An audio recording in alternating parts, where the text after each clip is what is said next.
One of the biggest misconceptions about rental inspections is that they're designed to prevent property damage, and they're not. In fact, you can perform the most thorough inspection in the world and still have a tenant cause significant damage before move out. The single best way to reduce property damage is choosing the right tenant in the first place, which is why good screening is so important. So if inspections don't prevent damage, what's their purpose?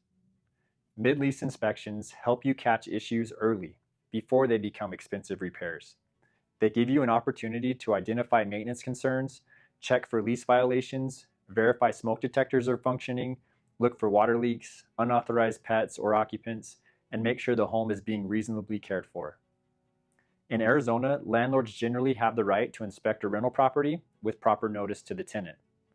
While the law doesn't limit how often inspections can occur, most landlords find that once a year, or about the 9-month mark of the lease, is a reasonable balance. It provides valuable information without unnecessarily disrupting your tenant before lease renewal. It's also important to know what to focus on.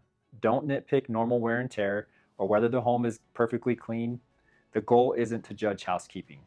Instead, focus on conditions that could lead to property damage, deferred maintenance, safety concerns, or lease violations. And finally, inspections often help reduce turnover.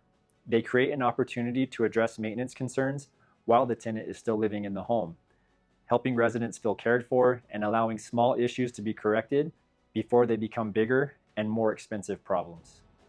And at the end of the day, inspections aren't about catching tenants doing something wrong. They're about protecting your investment, maintaining your property, and keeping communication open throughout the tenancy.